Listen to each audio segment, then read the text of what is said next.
বলেছি এই বাংলাদেশে কেন সারা বিশ্বের কোথাও চাকরি আছে বেতন নাই এমন কোনো দেশ নাই যেটাই স্বাধীন বাংলাদেশে এই বৈষম্যহীন বাংলাদেশে আছে। এর জন্য আমরা রাজপথে নেমেছি।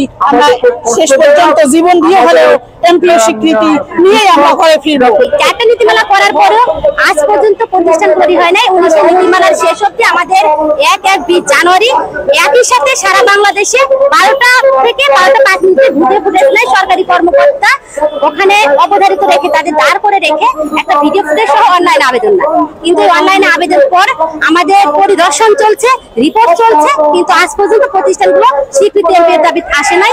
তার জন্য আমরা এসেছি প্রত্যেকটা প্রতিষ্ঠান অনতিবিলম্বে স্বীকৃতি দিলেন। আমরা দীর্ঘ 21 জন 26 বছর 13 বছর 9 বছর এরকম অবস্থানে আছি প্রতিষ্ঠানগুলোর সাথে সম্পৃক্ত। আমরা এই প্রতিষ্ঠানগুলোতে একদম নিজ অর্থায়নে ছেলে মেয়েকে শিক্ষা দিয়েছি। আমাদের বাচ্চাগুলোকে বিভিন্ন সময় মিড ডে দিতে হচ্ছে, আমাদের খাবার দিতে হচ্ছে, ওদের প্রয়োজনীয় সামগ্রী দিতে হচ্ছে, শিক্ষা উপকরণীয় সকল কিছু আমাদের নিজস্ব অর্থায়নে দিতে হচ্ছে। কিন্তু আমাদের এই শিক্ষা প্রতিষ্ঠানগুলো এমপিও না হওয়ার কারণে আমরা বেতন পাই না। তার জন্য বলেছি এই বাংলাদেশে কেন সারা বিশ্বের কোথাও চাকরি আছে বেতন নাই এমন কোনো দেশ নাই যেটাই স্বাধীন বাংলাদেশে এই বৈষম্যহীন বাংলাদেশে আছে। আমি একজন প্রতিষ্ঠাতা, আমার স্কুলে 213 জন প্রতিবন্ধী শিশু আছে, কিন্তু 15 সাল থেকে আমি এই স্কুলটি চালিয়ে যাচ্ছি। আমরা সারা বাংলাদেশে আলোড়ন সৃষ্টি করতে পেরেছি প্রতিবন্ধী বিদ্যালয় সমন্বয় পরিষদের মাধ্যমে। প্রতিবন্ধী বিদ্যালয় সমন্বয় পরিষদ আমাদের এই প্রতি বছর এই আয়োজনটি করে থাকেন। এবার সহ আমরা 20 বার আন্দোলন করলাম, 19তম আন্দোলন করেছি, 20তম আন্দোলনে এসেছি। বারবার আমাদের একটি দাবি আমরা তুলে ধরতেছি, আমরা স্কুলের মাধ্যমে প্রতিবন্ধী বাচ্চাদের অধিকারগুলো আদায় করতে চাই। প্রতিবন্ধী শিশুদের শিক্ষা, স্বাস্থ্য, এই অধিকার নিশ্চিত করতে হলে প্রতিবন্ধী স্কুলগুলোকে স্বীকৃতি দিতে হবে, এমপিভুক্ত করতে হবে। আমরা 2019 সালে আমাদের কাছে আবেদন চাওয়া হয়েছিল এবং 5 মিনিটের ভিডিও সংস্করণ মন্ত্রণালয় থেকে সরকারি কর্মকর্তাগণ প্রতিটি জেলায় প্রতিটি স্কুল পরিদর্শন করেছেন। একই চাই জানুয়ারি মাসে 1 তারিখে 5 মিনিটের ভিডিও তারা সিডি করে মন্ত্রণালয়ে পাঠিয়েছেন। প্রতিটি স্কুল যদি ভিজিট হয়, এত প্রমাণ পাওয়ার পরেও তারা বলেন যে প্রতিবন্ধী স্কুলগুলো হচ্ছে না, হবে না, এভাবে কথা বলেন। আমরা আর ফিরে তাকানোর আমাদের সময় নেই, আমাদের দেয়ালে পিঠ থেকে গেছে। আমরা 15 বছর ধরে এই প্রতিবন্ধী স্কুলগুলো প্রায় শ্রমিক ছাড়াই চালিয়ে যাচ্ছি, নিজের অর্থায়নে ঘর করেছি।